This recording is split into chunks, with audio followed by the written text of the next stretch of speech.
За эзний дагалдагч нэгэн маань түүний амлалтанд найддаг нэг юм байт юм а. Эзэн амласнаа заавал биелүүлдэг. Эзэн амлалтынхаа ард зогсдог. За хүмүүс бид тодорхой амлалтаа биелүүлэхгүй зүйл олон байдаг. Харин эзэн амласан бол амласнаа заавал биелүүлдэг эзэн юм а.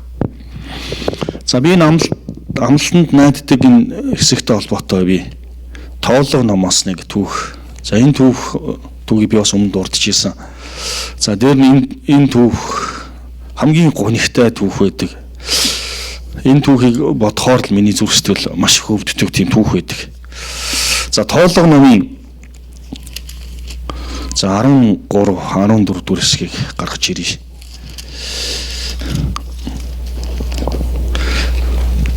За энэ цагт би таныг бас ятгамаар байна. Бичээсээр эзэн тантай өөрийн маш олон амлалтаар ярьдаг. Тэгэхээр та эзний амлалтанд үргэлж найдаж амьдардаг нэг юм байх хэрэгтэй юм аа. За тооллого номын 13. За энэ хэсгийг би түүхээс нь дуудана. За 13-ийн би 27-оос уншаадах юм. За тэд түүний ийхүү хэлв. Таны бидний илгээсэн нутаг бол бид очлоо. Тэр бол үнэхээр сүү зүгийн балаар бэлгсэн нутаг мөн бөгөөд түүний үр жимс нь энэ байна. За энэ ямар түүх ярих гэдэг нэг үл яг Израилийн ард түмэн амлагдсан нутагт яг бол мөнхийн эзэн тэдэнд нутаг амласан. Та нар энэ нутагт ингээд хөл тавьж ороо. Нутаг амласан. За гэтэл яг 11 өдөр 11 шүд яг атгаж орох тэр газрын өмнө зогсоод Мөсө 12 туршуулыг явуулсан байна. Нэгсний тагнуулчийг. Тэр газар нутгийг тагнаад ирээ. За гэтэл эндээс 10 туршуул нь муу мэдээ өгсөн. Нийт ард түмэндээ Израилийн ард түмэнд харин 2 нь сайн мэдээ өгсөн. За гэвч тэдний 10 мэдээгээр нийт ард түмэн гол үндсээ болгосон учраас тэд амлагдсан нутагт орч чадаагүй. Үнэхээр харамсалтай. За 2 нь үнэхээр эзэн хамт байна, эзний нутаг хамт байна. Үнэхээр амлагдсан нутаг сайхан зүү сүгийн болоор бэлгсэн нутаг бүгдээр орё гэдээсэн. Гэтэл 10 нь үгүй ээ, дими юм байна. Тэр үнэхээр бэхлэгдсэн хотуудтай юм байна. Үнэхээр хүчрхэг юм байна. Бид бол тэдний дэргэд бол үнэхээр голио мэт юм байна. Өөрсдөө бүр дор оролцсон. Энэ түүх хэсэг ба. За энэ түүхийг уншихтаа үнэхээр миний зүрх өвддөг юм а. За тэгэд уншъя. Гэхдээ тэр нутагт амьдарч буй ард түмэн хүчрхэг агаад хотууд нь бэхлэгдсэн маш том юм. Түүнээс гадна бид тэнд Анакийн уруудмыг үзв. Амлекийн Негевийн нутагт амьдарч байна. Хийчүүд, Юбасчууд, Аморчууд ууларх нутагт амьдарч байна. Канаанчууд далайн эргээр Йордоны эрг хавар амьдарч байна гэлээ. Дараа нь Калеб Мөсегийн өмнө ард олныг намжаагаад бид түүнийг гарцаагүй дийлэх учраа заавал явж түүнийг эзэлж авах ёстой гэжээ. Харин түүнтэй хамт явж байсан хүмүүс бидний хувьд тэд хитрхи хүчрхэх тул бид тэр ард түмний эсрэг явж чадахгүй хэмээн өгүүлв. Тийхүү өөрсдийн тангсан нутгийн талаар тэд Израилийн хүүгүүдэд муу мэдээг дэлгэрүүлж бидний тагнанд туулсан. Тэр нутаг нь оршин суугчдаа цөлмөн иддэг нутаг бөгөөд тэнд бидний харсан бүх ард түмэн авраг биетэй хүмүүс байв. Тэнд бас бид Нефталийг харсан. Анакийн хүүгүүд нь Нефталигийн нэг хэсэг нь байлаа. Бид өөрсдийнхөө нүдэнд зарцаа мэт болсон бөгөөд тэдний нүдэнд ч тийхүү байлаа гэвэ. За энэ 10 төвшөл үнэхээр харамсалтай. За энэ дараагийн энэ 14-ийн 5 дээр өгшөө тодорхой хэсгийг харуулж байгаа. Би тэрийг уншаадах. Дараа нь Мөсө, Аарон нар Израилийн хүүгүүдийн чуулганы бүх цугларалтын өмнө нүрээрээ онцгав. Тэр нутгийг тагнасан хүмүүсийн дотроос Нууны хүү Йошуа болон Юпүний хүү Калеб нар л хувцас оров. Тэд Израилийн хүүгүүдийн бүх чуулганд хандан ярина. Бидний тагнахаар туулан өнгөрсөн нутаг бол дэндүү сайхан нутаг боллоо. Хэрэв эзэн биднийг таалбал тэр бидний тэр нутагтаа аваачиж тэрхүү сүү зүгийн балаар бэлгсэн нутгийг бидэнд өгөх болно. Зөвхөн эзний эсрэг бүүд ирсэл тэр нутгийн ард олонс бүү. Учир нь тэд бидний ол золох болно. Тэдний хамгаалтанд тэднээс зайлуулагдсан бөгөөд эзэн бидэнтэй хамт байна. Тэднээс бүү айх дүнгэлээ. Гэвч бүх чуулган тэдэнд л чулуу гэсгэж байлаа. Тэгтэл эзний цог жавхлан хурлын майхны дотор Израилийн бүх өвгүүдэд үзэгдэв. За үнэхээр Нүүний хүү Йошуа, Юпуны хүү Калеб хоёр ятгаал байсан. Эзэн хамт байна. Бүгдээрээ тэр амлагдсан нутагт руу очиё. Битгий та нар тэгэлдээ ятгаад ямар ч нэмэр болов. Үнэхээр харамсалтай түүх.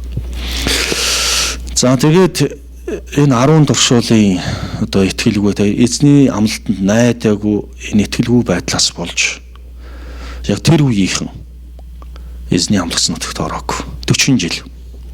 За яагаад 40 жилийг тавьсан гэхээр яг энэ 12 туршуул маань нийт 40 өдөр яваад ирсэн. Яг 40 хоног зарцуулсан.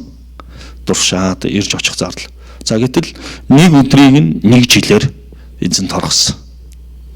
За тэгээд 40 жилийн дараа Нүүний хүү Калеб, Нүүний хүү Йошуа, Юпуны хүү Калеб хоёр л амлагдсан нутагт дараагийн үеийнхэнтэй хамт орсон байна. 40 жилийн дараа. Энэ үнэхээр надад харамсалтай түүх байдаг. За яг үүнтэй адилхан өнөөдөр ч гэсэн эзэн Монгол чуулганд амлалт өгсөн байна. Тэгээ бид энэ амлалтанд найдах хэрэгтэй. Бид бүгдээр дамжуулан маш олон үндэстэй эзэн дээр аврагдана. Тэгээ бид энэ үеийнхэн түүний алдрыг харах болно. За би Калебийн үнэхээр гайхамшигтай тэр эсгийг би бас дуудмаар байна. Калеб дараа нь 40 жилийн дараа тэр амлагдсан нутагт орох гээд Йошуагаас юу гооч байгаа. Надад тэр Хеброныг өгчл дөө. Яг бол Хеброн илүү тэр хүчрхэг арт түмэн амьдарч исэн нутаг баг. Тэгээ тэрийг Калеб гуйсан баг. Яг одоо надад өгч. Яг бол тэр олон 40 жилийн өмнө Израилийг үнэхээр айлгаж исэн тэр арт түмэн надад одоо өгч. Би авахдах гэсэн ба. Энэ бол одоо 40 жилийн дараа болж байгаа түүхийг би одоо дуудах юм. Энэ бол Йошуа номын 14 дугаар бүлэг. За энэ хэсгийг уншнаа. Энэ дуудах гайхалтай түүх шүү. Энийг бол би дуудъя шүү.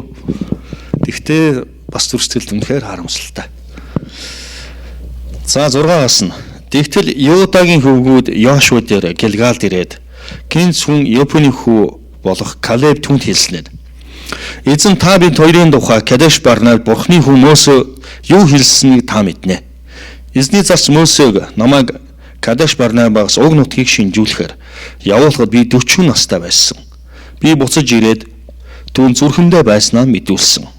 Харин надтай хамт явсан ах дүүнэр маань хүмүүсийн зүрхийг шимшрүүлж айц түргсэн. Хэдий тийм байсан ч би өөрийн бурхан эзнийг бүх зүрх сэтгэлээрээ дагсан.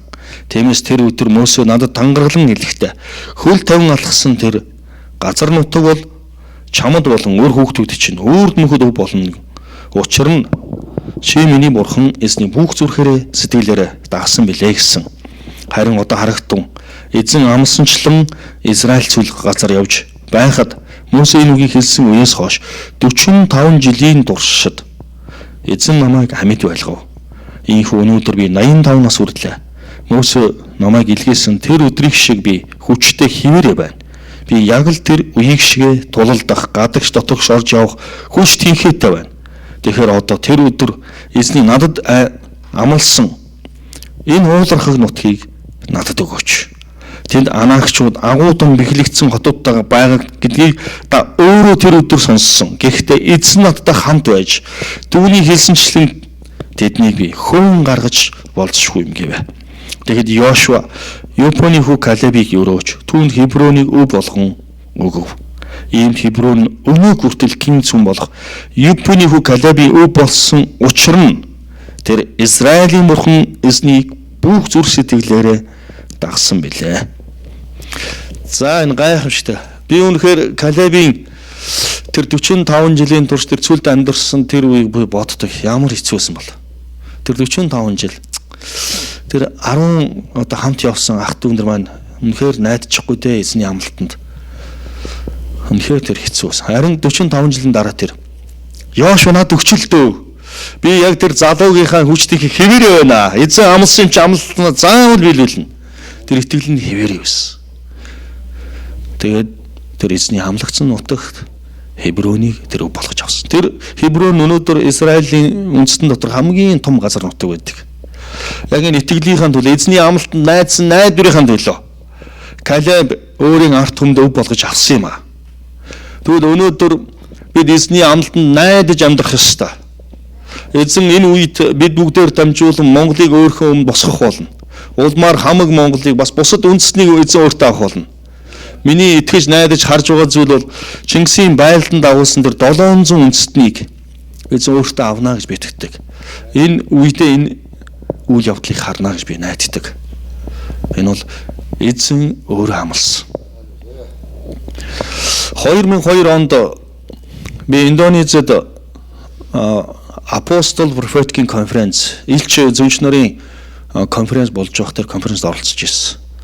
За гэтэл нэлээд хүчтэй дуу хоолойг би сонс. Тэр нь Монгол бол миний Азийн зүрх. Миний зүрхийг хөдөлгөөч гэсэн. Би тэр үгийг авсан. Тэгээ яг тэр үгийг авангууд би бүр газар ингээд бүр илгээрээ хэвтсэн. Хэвтээд би маш удаан цагаар би өөлсөн баг. Эсвэл өөрөө ихгүй ингээд нулимс сад тавьсан. Тэгээ тэр өдрөөс хойш ингээд зүрхсэл дотроо яг ингээд Монголыг бодохоор миний зүрхийг хөдөлгөөч гэж дандаа наад тийм ятгалга ирдэг. Зүгээр сууж чадахгүй.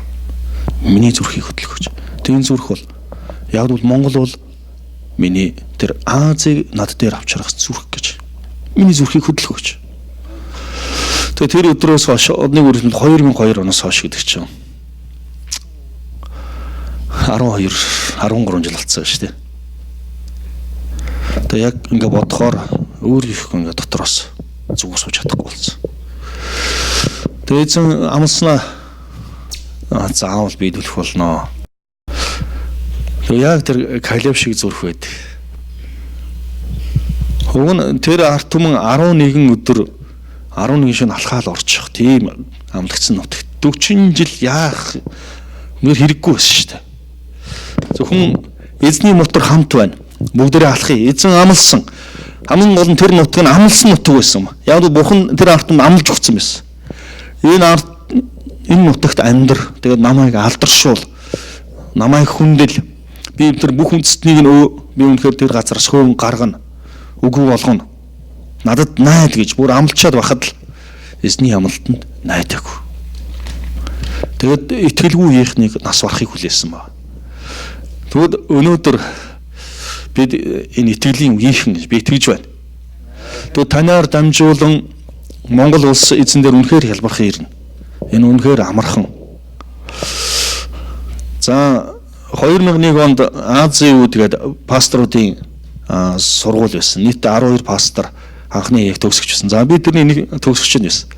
За тэгээ бүгдээрээ стратеги төлөвлөгөөгөө боловсруулад хамгийн сүүлийн өдөр бүгд тэр бол дипломын ажил гэсэн үг. Стратеги төлөвлөгөөг танилцуулж байгаа. За тэгсэн ер нь дандаа Монголыг аймагуудыг авах талаар ингээд бүгд хараа тавьчихсан. Тэгэл за Харанга аймгийг манаач болгон тэдний хугацаанд дараа ингээд хэрэгслийн дагалдагч болгоно. Дорнтой аймгийг бүгд ингээд нэг аймагуудыг тэр пасторууд маань. За тэгсэн тэн дотор зарим пастор хоорондоо булаацсан. Хөөе чи болил да наа тэр чинь манаач болгон айл эзэн өв болгоо авцсан. Тэр аймгийг манайх авна. Үгүй шүү. Хоорондоо пастор маргалцсан. За гэтэл тэр дипломын ажлын үйл ажиллагаан дээр ингээд Японы пасторууд төгслийн баярт оролцохоо ирсэн. Тэгээд Япон пастор бүгд гайхацсан. Тэгсэн тэгээд арга хэмжээний дараа нөгөө Япон пастор маань урд гарч ирээ. Ингээд бидний өмнө ингээд баг өвдөг дээр ингэ сүгдөөд. Хөөе Монголын пасторуудаа би та нараас юм гомаар байна гэдэг чинь. За юу гэсэж. Та нар миний 120 сая арт түмнийг та нар өөртөө аваач. Монгол бол амархан штэ 3 сая штэ. Тэгээ би та нарыг үнэхээр ингээд эзлэн авахын төлөө ингээд хоорондоо бүр ингээд булаацчих хараад би үнэхээр зүрстгэл маань үнэхээр хөөрлөө. Та нар ямар дайн ч юм бэ? Өнөөдөр Японд тэгж тэр мужийг манайх аавна, энийг манайх аавна гэж ярьдаг пасторд ховор штэ байдгүй. Би 120 сая арт түмэн та нарт үгүй та нар авал та. Та нар байлтал та.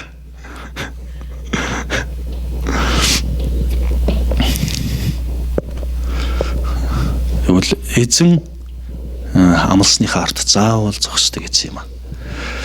Тэгээ гадийлч болгон арт арт түмээ. Би өнөөдөр би энэ сургаалыг зааж байгавал би 2001 онд илгээлтийн эзэн байсан. Дандаа илгээлтийн эзэд байсан. Монголын аймаг сумуудыг эзний хаанчлалд чуулганыг байгуулахад амьдралаа зориулжсэн тэр хүмүүс тэрэн дотроо 30 гаруй хүн байсан. Тэр хүмүүст би энэ сургаалыг зааж хийсэн. Тэгвэл яагаад өнөөдөр би танарт заагаад байгаа юм бэ гэвэл та бүхнээр дамжуулан бүхэл бүтэн үндэстнүүдийг тухайн овгуудыг тухайн газрыг эзэн өөртөө авна гэж би итгэж байгаа учраас би таны өнөөдөр Христийн дагалдагчийн амьдралаар амьдрах туу гэж ятгах гэж өнөөдөр би зогсож байгаа юм аа.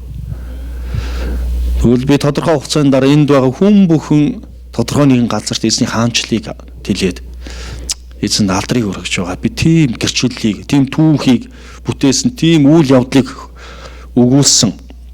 Эзний бүр харсан. Эзэн үнэхээр миний амд ийм агуу зүйл хийсэн. Тийм үйл явдлыг хөдлөсөн. Би тэр үндэстнийг өнөөдөр өв болгож авчлаа. Үнэхээр хөл тавьсан нутаг бол үнэхээр миний нутаг байж гэж хэлэх тийм арт түмнийг би үнэхээр хармаар байна. Тэгвэл би хоёр дахь эзний дагалдагч бол амлалтанд найддаг. Эзэн өөрөө энэ бүхнийг хийнэ гэж итгэдэг тийм зарц байт юм аа. Тэгвэл би өнөөдөр та бүхнийг ятгаж байна. Тэгвэл өнөөдөр эзний нэрээр би та бүхнийг өрөөмөр байна. Би үнэхээр олон Калеб нар байгаа гэж би итгэж байна. Калеб үнэхээр Хебронийг өв болгож авсан. Тэгвэл таны хөл тавьж алхаж орсон тэр нутаг бол эзэн танд өв болгож өгөх болно. Гайхамшигт. Тэгвэл та 700 үндэстнийг төлөө өөрийнхөө амьдралыг зориулсан нэг юм байх бол өнөөдөр бид өөрийн төлөө амьдрахгүй, бид өөрийн төлөө өвөхгүй, бид Есүс Христийн төлөө амьдрна. Бид Есүс Христийн төлөө өвөх болно. Үгсэн амьд бид үрд түүнийх болсон. Өнөөдөр амьд байгаа нь би биш. Есүс Христ амьд байна. Миний бие айл эрт. Миний хуучин амьдрал бушлагдсан. Тэр дахин амьлаж өнөөдөр надад цоошин амьдралыг өгсөн. Би Христ дотор хинбэ гэдгийг мэдсэн. Та цоошин бүтээл мөн. Таны хуучин бүх юмс нь өнгөрсөн. Тэр эвлэрлийн үйлчлэлийг даалгахаар таныг элчин сайд болгосон. Тэгвэл танаар дамжуулан үндэстнүүд эзэн дээр ирэх болно. Үнэхээр түүний сайн мэдээг сонсоогүй ард түмэн эзэн дээр ирэх болно. Тэгвэл дагалдагчийн амьдралын жинхэнэ мөн чанар бол түүний амлалтанд найдаж түүнийг харж амьдрах амьдрал байт юм аа. Тэгвэл өнөөдөр би таныг ятгаж байна. Өнөөдөр та зүгээр итгэгчийн амьдралаар амьдрах ёсгүй. Есүс Христийн нэрэнд итгэдэг тийм хүмүүс биш. Бүрэн амьдрал нь өөрчлөгдсөн. Амьдралаараа түүний алдрыг харуулсан. Мянган хүмүүсийн амьдралд, мянган үндэстнүүдийн амьдралд нөлөө үзүүлсэн. Тийм дагалдагч нар байх болно гэж би өнөөдөр тунгалахыг хүссэн юм аа. Тэгвэл танаар дамжуулан эзэн алдарших болтугай. Тэгвэл өнөөдөр энэ амлалтыг бид баримаар байна. За нэг өөр бас Монголын түүхэнд болсон гонигтай түүх бий. Ховлай хаан Европ руу илгээлтийн эздэг 100 илгээлтийн эзнийг явуулаач гэсэн захиа явуулсан байна. Энэ бол түүхэн яг бодиттой түүх. За гэтэл илгээлтийн эзэд Монголд ирээгүй. Одоо тэр чинь 14 15 дугаар зууны үед. За би түүхийн үед гэж боддог байсан. Яг тэр үед ялангуяа тэр эзний зарснаар Монголд энэ амлалтанд найдаад Монгол нутагт ирсэн бол өнөөдөр энэ дэлхийн ертөнцийн өөрчлөлт ямар байх вэ болоо гэж боддог. Тэр үед бурхан гайхамшигтай тэр хаалгыг нийцсэн цаг байсан. Магадгүй би тэгж бодож байгаа. Магадгүй тэр эзний илгээлтийн эзэд тэр амлалтанд найдаад замдаа гарсан баг. Гэтэл тухайн үед төрсөн юм бол гэж боддог. Магадгүй хятад руу ч явцсан юм болов. Эсвэл хоошоо Сибирь рүү ч явцсан юм уу? Эсвэл замдаа явж байгаа тэд нэлээд гой суурин тарлан тэнд энэ Монгол юм шиг үнгээд тэнд амьдарсан юм болов. Эсвэл зарим магадгүй хурч чадаагүй нас барсан юм болов. Айгу eerгээр бодож байгаа. Тэгээд эзний агуу тэр хаалга, амлалтын хаалга хаагтцсан. Тэгээд Монголд юу орж ирсэн бол буддийн шашин, тэгээд нэр хуурамч шүтээнүүд бий болсон, артун болсон. Үүнээс болж энэ үндэстэн мөхөж, дороотож юу ч болсон баг. Харин эзэн яг 1990 онд би үнэхээр энэ 90 онд энэ арчлалын үнд үнэхээр эзэн талархдаг. Дахин хаалга нэгтсэн. Энэ амлалтын хаалга. Тэгээ тийм болохоор яг одоо энэ цагууд бүр нус, нөдлөмс, ам амьдралаа зориулж түүний хаанчлалын төлөө явах хэрэгтэй юм аа. Яг бол эзэн амлалтын хаалга нэгтсэн баг. Хэрвээ энэ хаалгыг хаачих юм бол үний төлөө үнэхээр асар их цус урсаач энэ хаалга онгойлгож чадахгүй. Яг бол сайн мэдээ тунгалах, эзний үгийг тунгалах үнэхээр хэцүү болж магадгүй. Харин өнөөдөр Монгол улс энэ үндэстэнд бол үнэхээр энэ хаалга нэгтсэн. Бид үнэхээр энэ үннийг тунгалах бүрэн эрхчлөлттэй байгаа. Харин өнөөдөр бид энэ тунхаглыг хийхгүй байгаа. Тэгвэл бидний яг энэ амьдарч байгаа энэ үе ихнэр бид Бурхны алдрыг хармаар байна. За өнөөдөр магтаал дээр тэг хармаар байна гэсэн. Би үнэхээр Монголын алдрыг хармаар байна. Бид энийг харах болно. Тэгээ энэ алдрыг би боддог. Солонгосын алдраас ч илүү байх болно. Солонгос эзний энэ агуу амлалтанд найдаж энэ алдар, Солонгосын алдар бол өнөөдөр ч гэсэн маш олон чуулганууд бий болж энэ үндэстэнд өргөгдсөн. Америкийн алдраас илүү байх болно. Америк гэдэг маш олон боол, хоригдол, цагаач, иргэд бүрлдэж зөвхөн эзэн хаанчлалнаас нь тугийг өргөж анхны ерөнхийлөгч нь үндсэн хуулиа Библиэс үнслэж, Библиэлд гараа тавьж хийсэн тэр ерөөлөөр эзэн энэ Америкийг алдар болгосон ба. Тэгвэл энэ алдраас ч агуу гэж би итгэдэг. Монголын алдар бол зүүрлэхийн аргагүй. Тэгвэл энэ алдрыг энэ эзний амлалтанд найдаж харуулаач. Бид үнэхээр Чингисийн байлдан дагуулсан 700 үндэстнийг авна гэж итгэж байгаа. Одоо өнөөдөр тэр үндэст нь болохоор лалын шашинтай, бөөгийн шашинтай, буддын шашинтай, шашингүй үзэлтэй арт өмнөд явж байгаа. Тэгээ зөвхөн монголчууд тэнд хөл тавьж орохоос өөр арга байхгүй, өөр үндэстэнд орч чадахгүй. Тийм хувь заяаны хаалгыг эзэн бидэнд өгсөн байна. Тэгээ үүнийг би очисон газар болгондоо үнэхээр харж байна. Үүнийг би баталгааг нь би бүрэн мэдэрч байгаа.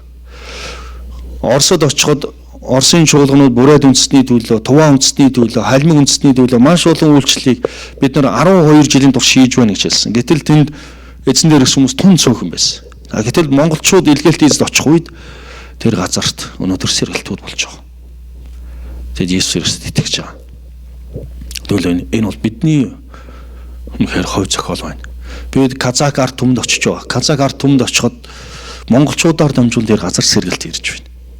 Афганистанд илгээлт эзэд очсон байна. Афганистаны ялангуяа тэр Хазара үндэстэнд монголчуудын үйлчлэл нь үнэхээр 14 жил хийж байгаа Америк олон улсын байгууллагын үйлчлэлээс хэд дахин илүү тэр арт түмнийг эзэн дээр авч тэр газарт одоо хевс гар хевс хоёрдаг үйлдвэр байгуулагдсан, цэцэрлэг байгуулагдсан. Дандаа Монгол илгээлтийн эзээр дамжуулж хийгдсэн байна.